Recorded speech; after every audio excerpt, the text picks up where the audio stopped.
Good afternoon, everyone. Good afternoon. Thanks. Everybody's looking good. Yeah. 3 o'clock on a, what's today? Monday? Monday? Is it? Wow. Yeah. Yeah. That's Got like 4 days worth of inspiration fantastic. already packed in. That's great. I'm Justin Black. I lead Glint, which is now part of Microsoft, soon to be named Viva Glint, since we're sharing so many things with you today that we're sharing in April at our summit. I'm joined today by an old friend of mine and former colleague, Amy Lavoie. I'll let Amy introduce herself. Hello, my name is Amy. I lead the people team actually called People Success. You're going to see this all come together at a company called Torch. We do scaled leadership coaching and mentoring, and I came from Glint, LinkedIn, and Microsoft, and was working closely with Justin to study the science of happiness and success at work, and then got an opportunity to go bring it into another organization and try to practice what I was preaching so much, and I'll tell you a little bit more about that. Thanks, Amy. There's a joke. There have been like 5 people who have left People Science in 7 years. It's a wonderful place to work. We obviously pay too much and provide way too much flexibility. And each one, when they leave, I tell them they're dead to me. Except I can't with Amy. She's too core to what we've built together. And I think you'll see that, and you'll see how she's put into practice today. I'm going to be slightly more academic, but hopefully not too much. And if I see you nodding off, I'll get the hint to keep moving. First, let me just ground us in what we're actually talking about. So at Glint, and now Viva Glint, we envision a world where everyone can love their job. Not that they have to immediately, but that they have the opportunity to do that. And we do that by enabling people to bring their best selves to work and to do their best work. And that's what we actually call people success. That's the term we use to represent this idea that you can bring your best self to work and do your best work. People science is a practice that we built 7, 8 years ago, to focus on the study of happiness and success at work from the individual perspective. For context, at the time, most functions like ours were called organizational science or organizational design science. There's very, very much a company perspective. And what you'll see throughout our approach and model and product building is people centricity. And you'll see the word people a lot in this. So hopefully that resonates with you. The employee experience is complex. Like Angela said earlier today, it's tempting to think about linear models of growth and progression through an organization. I'm hired, I'm onboarded, I am engaged or not, I grow or I don't, and then I stay or I don't. But the truth is, as you know this, it is not that linear, and even career growth now, as Angela mentioned, I like that reference to a jungle gym versus a ladder. What we see in this complexity is a lot of opportunity, frankly. Simplify for the employee, simplify for the HR leader, simplify for the business leader, and that's a lot of what we're focused on. Anybody want to guess or posit a hypothesis to why employee engagement levels have declined over the past 2 years? Is it surprising to know that employee engagement levels have declined globally over the past 2 years?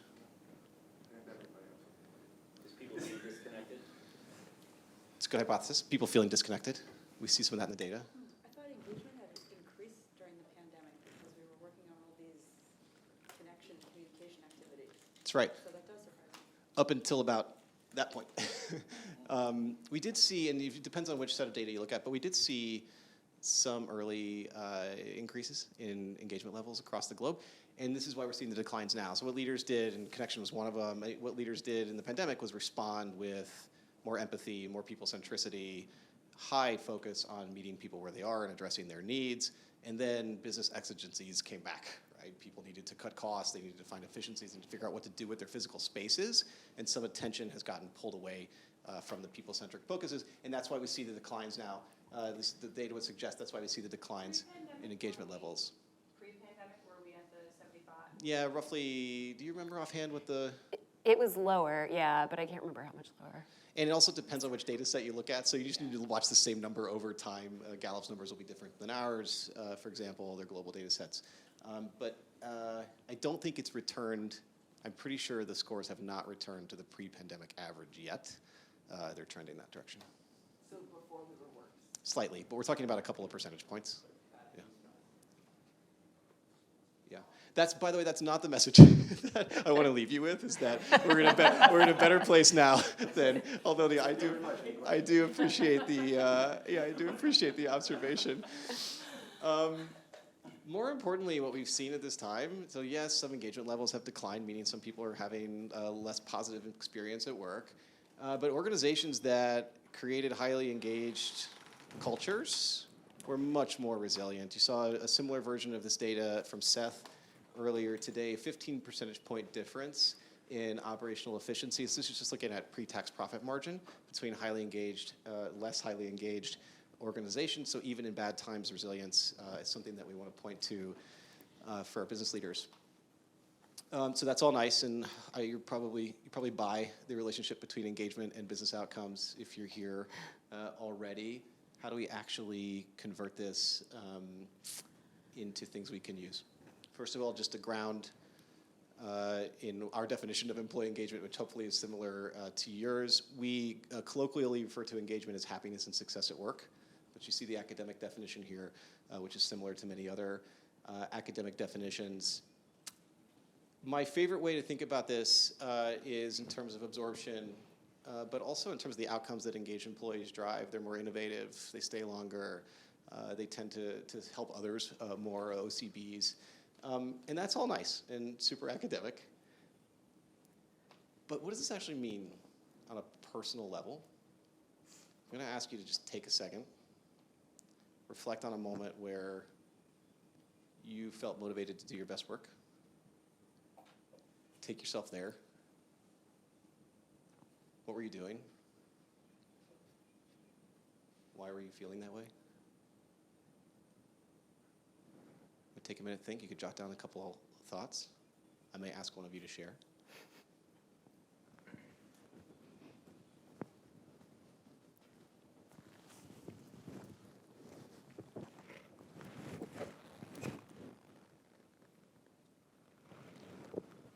Anyone have one top of mind they want to share?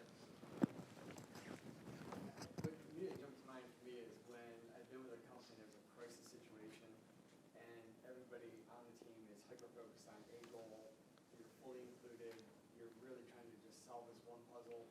And all Nice. Yeah, clarity, collaboration, progress, accomplishment. Good. Others? I was going to say, I'm on a global team, and so we're all distributed, but when we meet once or twice a year, or when we used to meet, you get really inspired, and I definitely get energy, I think, from seeing others successful, and just that focused week of idea sharing, then you want to just go, right? Yeah. Just do it, so. Nice. Yeah, connection, accomplishment. Good. So you may have thought about similar things. You may have thought about moments you felt recognized, moments you felt accomplished. And while each of us has a different moment, like a different experience, and a different way we might articulate that, we do see common themes across the globe.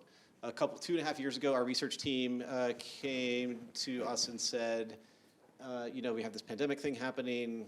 Yes, we built not that I am proud of Glint, but yes, we built the most strategic, shortest, holistic survey on the market 8 years ago, but maybe we should revisit it because of this whole pandemic thing. 2.5 years later, 350 million employee feedback data points, an updated lit review, and the outcome was some things that were in the model originally stayed the same, but some things emerged as different. And here are the 6 we call people success elements. I'll tell you how we use these and why they matter. So growth, you can think about this easily. I maximize my strengths. I have opportunities to learn, expand my skills and impact. Connection, we ask things like, I feel a sense of belonging. I'm valued, I'm trusted, I'm an integral member of a diverse community of people who appreciate my contributions. Purpose, I see how I'm part of something bigger. Happy to share these with you and the questions underneath them. Empowerment, I have access to the information I need. I'm trusted to do my work. Clarity, I know what success looks like for me. I know what I'm supposed to focus on. I know when I'm on track and when I'm not on track, which is in the dark. And then well-being, which is really about safety and wellness, but also about respect and feeling respected in the workplace.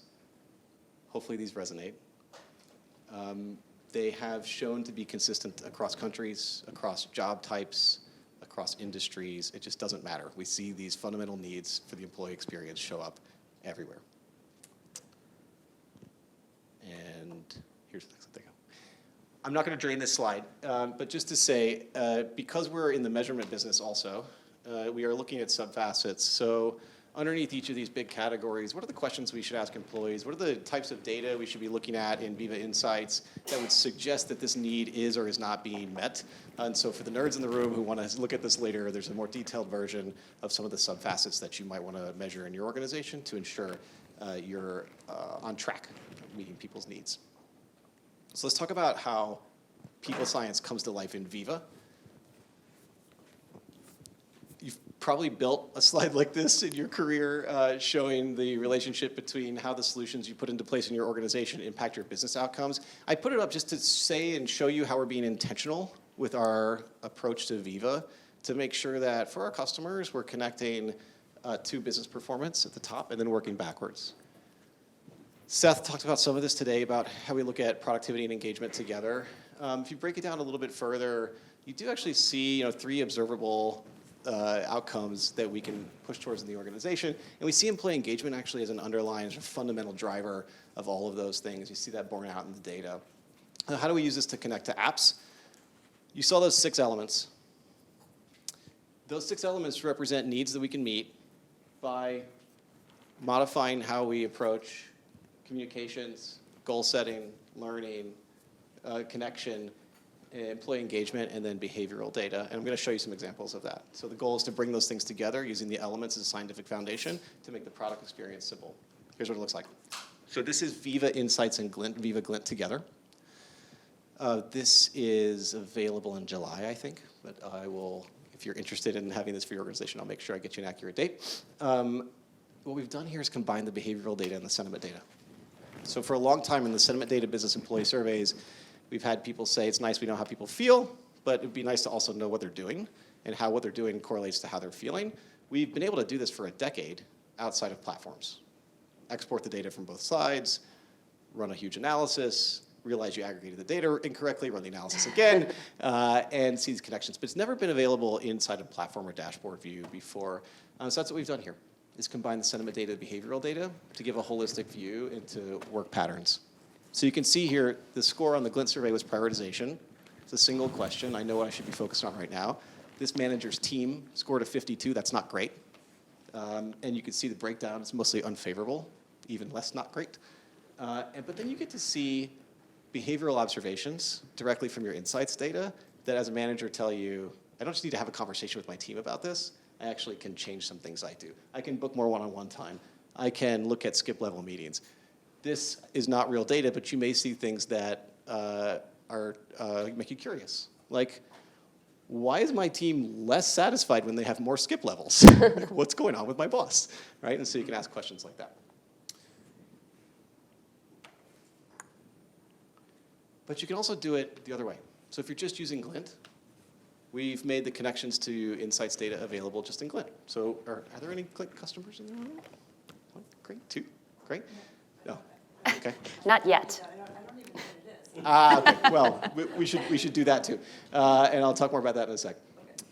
So Glint runs engagement surveys, onboarding surveys, exit surveys. The beauty of Glint is that managers get real-time data.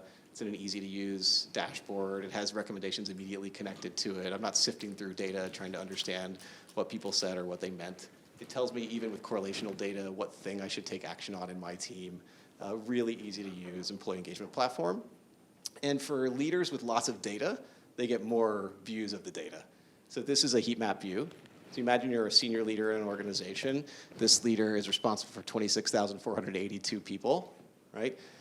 We see scores on their employee survey here, employee engagement scores, team effectiveness scores, prospects, leadership, et cetera. But then we see up here how many after hours, how much time the team spends in after hours meetings.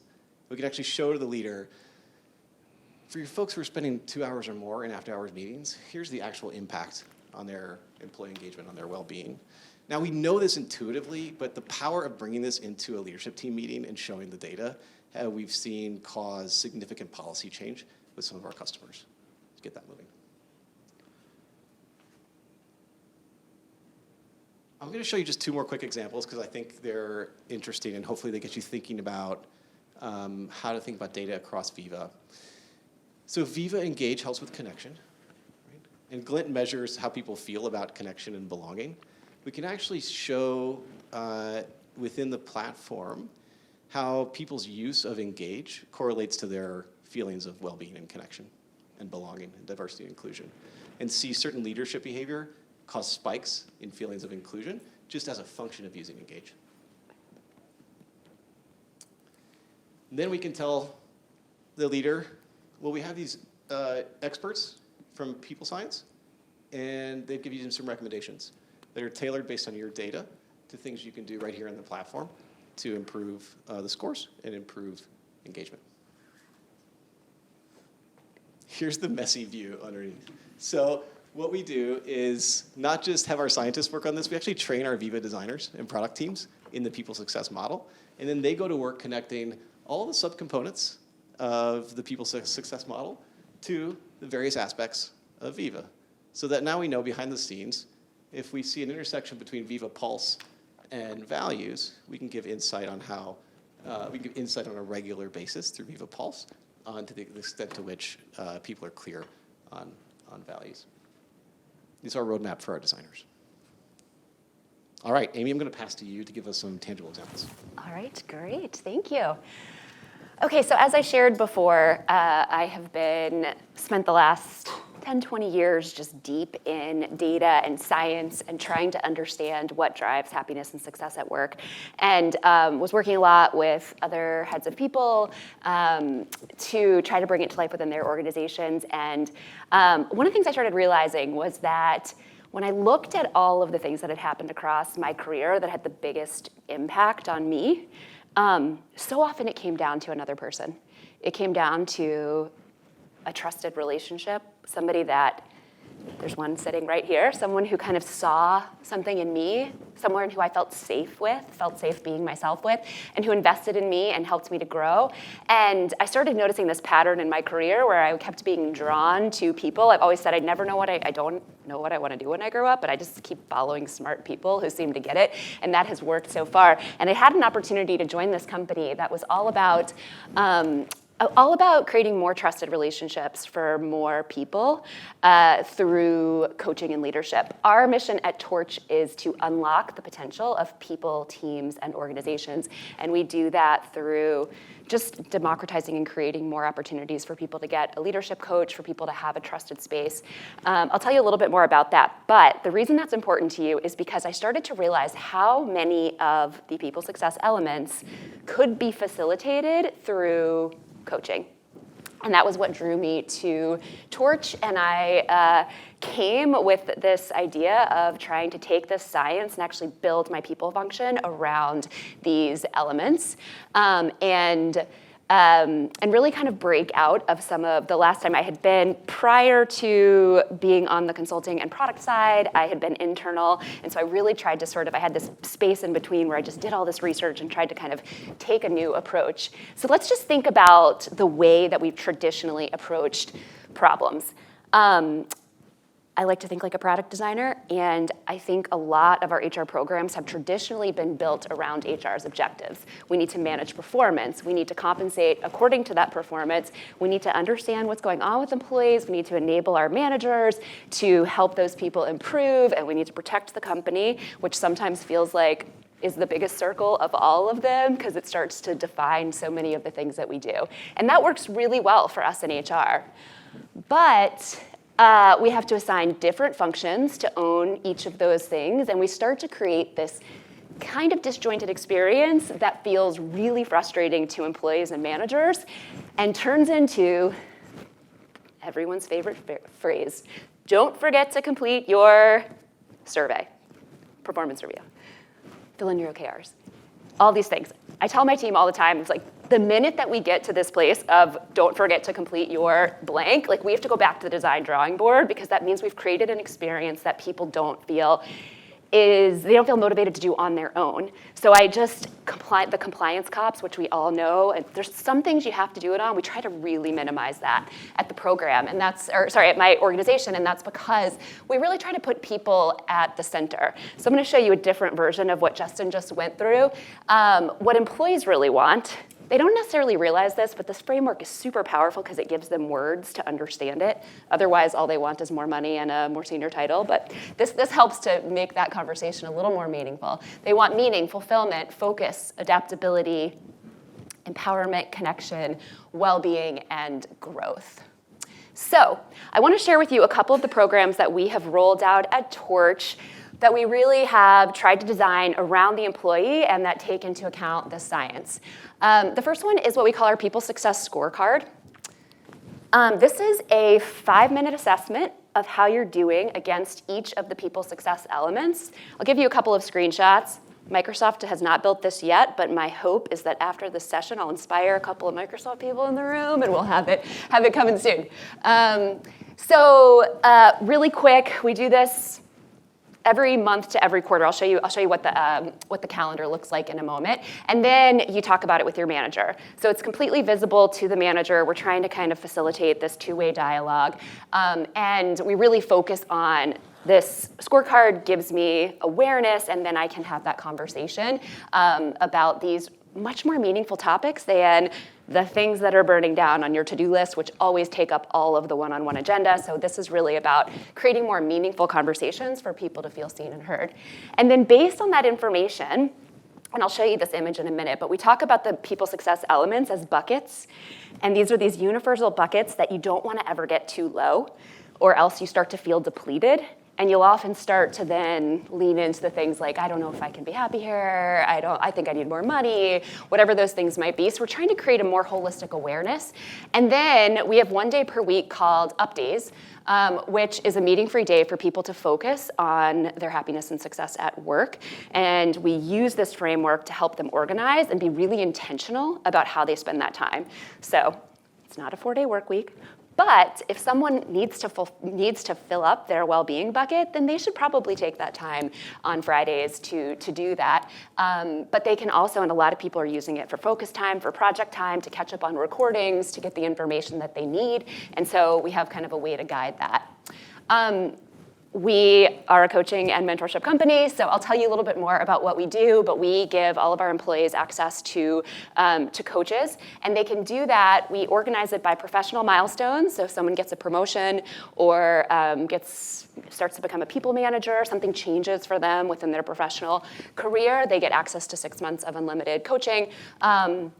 They can get it just when they want it, if there's something that's happening for them and they feel like they're struggling maybe with their manager and they need to have a safe place to talk about that.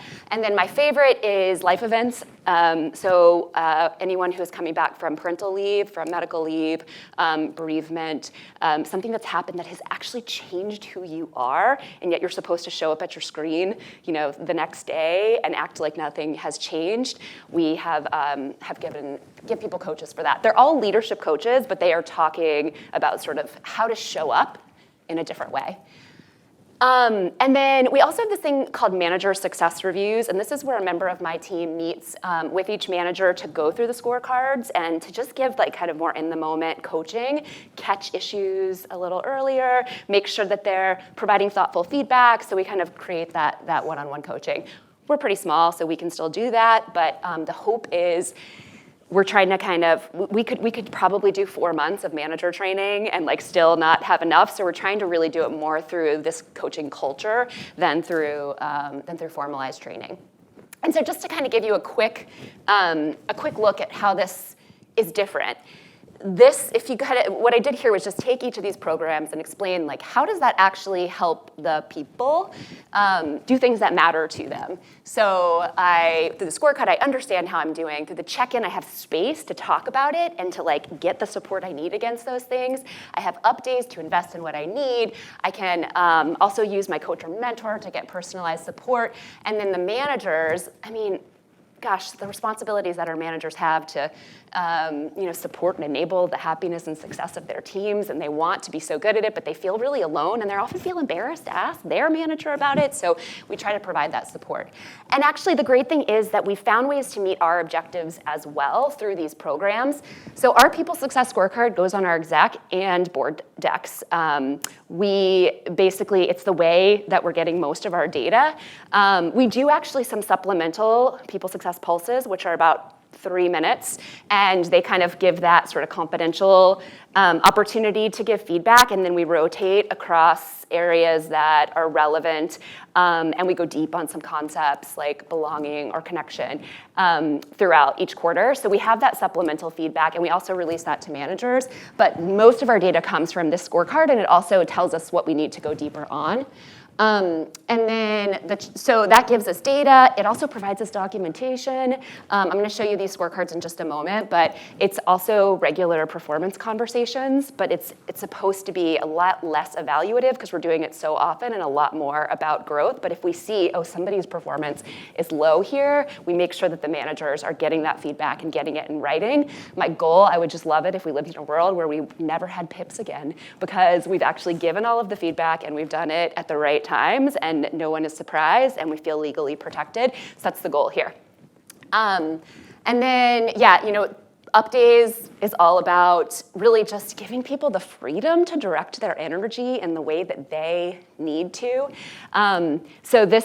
We've gotten incredible feedback, especially from our highest performers. They're the ones that are burning out the fastest, and they're saying, I literally every Monday, I feel so much better than I did before. I feel so much more focused after having that Friday to just go deep on something, or to cross off my to-do list, or clean out my inbox.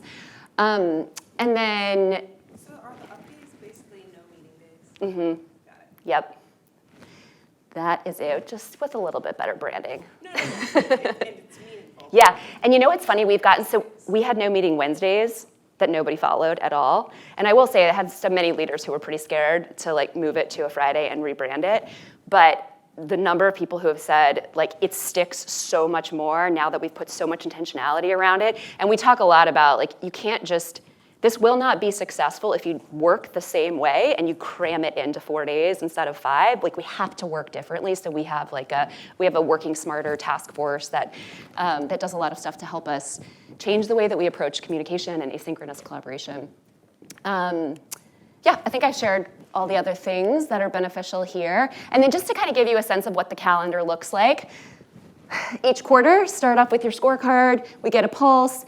We have March, or the third month of the quarter is supporting our managers, who many times are closing business and need to focus on closing out the quarter, and so we're kind of giving them a team support on that. And then we just repeat that every quarter. And you can see in there the up days and the coaching and mentoring. That's really, employees can use those as they see fit. So we're kind of getting into rhythm, and something Justin and I love talking about is habit formation. So I actually when people are oh my gosh, we have to do this again next quarter. I'm yes, you do. And we're gonna do it until it doesn't feel hard, because we have to break the mindset of the old performance review of I'm writing down feedback. We only have 2 questions that managers have to answer, but they are I'm supposed to write a dissertation because this is the annual review, and that's not what this is. So we're trying to break those old mindsets and get into habit formation.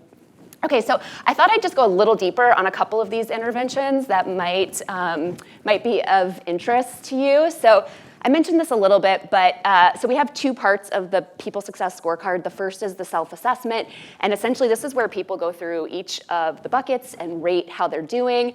It's a simple question where we use the definition from the Viva People Science team that says, I see how I'm a part of something bigger than myself. So that's the definition of purpose. They rate how they're doing with it. We have 10 points on the scale just to show variation. We want people, and we say, you should dip, and it's not a big deal, and you should come back up. We're also trying to get people over, use the number to guide a conversation, but don't get so fixated on your whole self coming down to one number, which I do think the performance review mindset is done. And then we also have what we call the alignment and accountability section, which is just one question where the employee says how they feel they're performing, and the manager says how they feel they're performing as well. And the goals that we set with the board are actually not to have a certain score on this, but it's actually to have alignment across the two scores. So we're trying to get to the no surprises.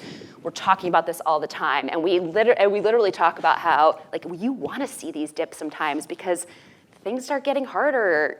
Our objectives just changed. So the idea here is let's talk about this thing often. I just wanted to share with you some of the feedback, and I hope this kind of demonstrates this people-centric approach and how it's working. But just these scorecards, we have so many people saying, like, we never make time for this type of conversation. And it feels like we're having that conversation now. People saying, like, I had just had a conversation with my manager I didn't even know I needed to have. I cried the whole time. It was like, it changed everything for us. But I didn't have a framework to know how to talk about it before. And I didn't have the space. But once I did, it really opened up to, the fact that we are humans. Updates, just want to show you, we have an intranet site that gives ideas about how to use updates. It could be to volunteer. It could be to go meet with a colleague in your region. We're fully distributed, so a lot of times we just need to see other humans. Go work from a coffee shop. Go, volunteer at your kid's school.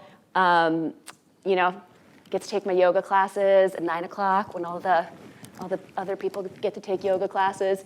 And like I said, it's really a great time to just to be intentional about that flexibility and where you want to spend that time. And like I said, we've gotten really nice feedback before, but people just saying that it feels like the pressure and the constant grind. I actually can breathe a little bit more and be more intentional about it, and things it doesn't seem nearly as chaotic. And then finally, we don't have time. Okay, so coaching. I just wanted to take a couple more minutes to talk about coaching and why I think it's just such a powerful intervention. I've been really fascinated with the amazing content that I've seen through digital learning platforms, through training programs with the best facilitators. And unfortunately, 90% of that information has usually left the mind of the learner within 1 month, within 30 days. Within 6 days, 75% of it is gone. And yet, this is what we invest in to develop our people. It's kind of like, it's just the way that we have always done it, but it's just not working. Our employees are expecting something different. And the reason is that it's kind of this peanut butter. It's like, we are just spreading the same thing to everybody, even though we're really unique people. And also, I might have a question that I'm embarrassed to ask when my whole company is there, or I might have something that's just really personal to my experience. And then I get the training, and it's awesome, and it's inspiring, and then there's not necessarily any reinforcement of it over time. And so what we found is that coaching can just have such a big impact on the employee of today and what they expect. They want things personalized, just like their Netflix. They want to feel safe, like they can really get into the things that are impacting their work. And then they need to be held accountable and have opportunities to practice this thing. And we've seen 86% of leaders saying that personalized leadership development is achieving better results than the more passive forms of learning. And then, like I said, that ripple effect, the fact that you can work with one leader, we all know it. Everybody at my company has a story about the manager that changed their life for the better or for the worse. When you can have more conscious leaders at your organization who understand their impact and who know how to, like I said, take responsibility for the people around them, it has a better impact on the whole organization. We do a lot of linkage analysis. We like data around here, and this is with one organization. Actually, I'm just going to speed through this.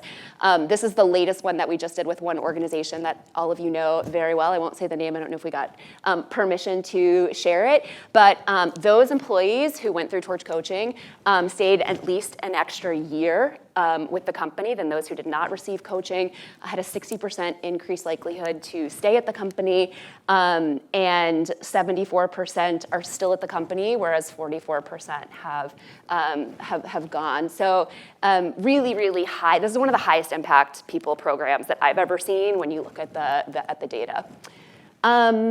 I shared with this already, but that we offer this coaching in 3 different ways. And some of this is because of inspiration that we've gotten from our customers and how they have used coaching. And I just want to share my favorite definition of a leader. That's anyone who takes responsibility for the success of those around them. One paradigm shift that I'm sure you all have experienced is that coaching used to just be for those at the very top of the house. And we believe that anybody can be a leader, whether or not they're managing people. And we also believe that, man, if you could get coaching into some of these leaders before they're at the top of the house, boy, would that be easier than some of the problems we have to fix once they're, in charge of thousands of people's lives. Yeah, and it's just incredible to see like the transformational impact that this can have, especially with these life events. That's been really touching to me. I think about when I had kids and came back to work and what a difference I would have made to have somebody be able that I could talk to about my fears, that could challenge my definition of what success looks like when my whole world was upside down. So yeah, that is what I have for you. So I think we just have a couple of reflection moments tying this all together. And I'm going to try to bring this to life, let you try this on your own, because you can. You could do this too. Hopefully we've given you some examples of how you can simplify existing things you're doing in the organization by being more intentional. This is what I love about what Amy's done at Torch, is using the framework to take existing policies or approaches, implementations, just make them more intentional. It's not just an update. It's an update where you have one of 6 buckets of things you might be asked to focus on, right?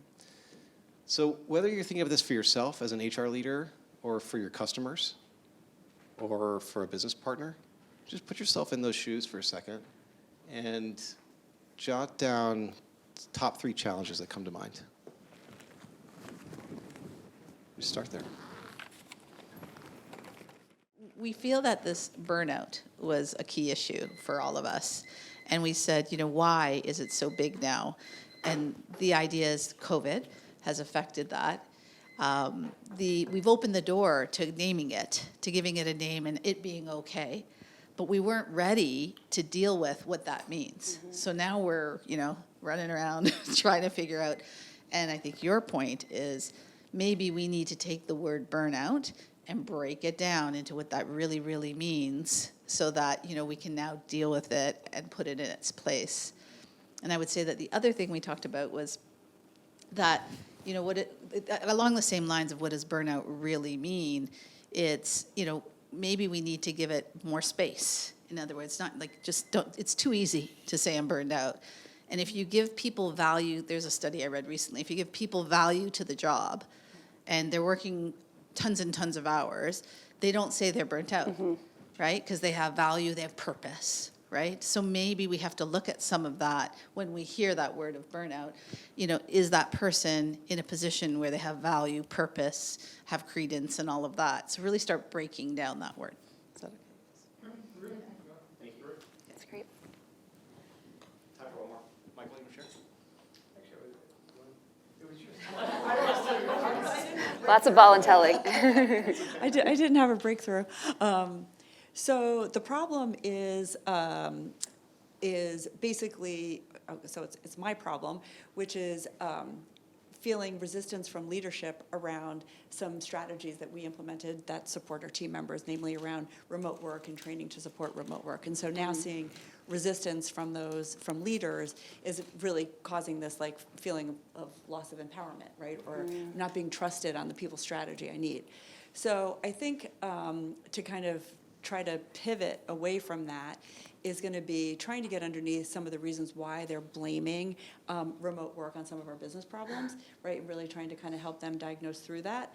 And then trying to remind of some of the data points that we do have that were driving the strategies that we put in place. So they're remembering this is why we did this. It wasn't, kind of like we just pulled it out of the air. We were really thoughtful and science-based in terms of making those decisions. So that's as far as I got. Thanks.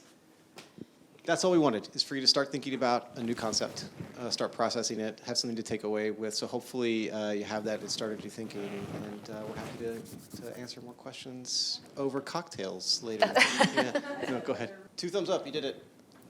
We made it to the end of the day. Thank you so much for the engagement. Hope you enjoy the outside time, boat ride. Thanks again. Thank you. Thank you.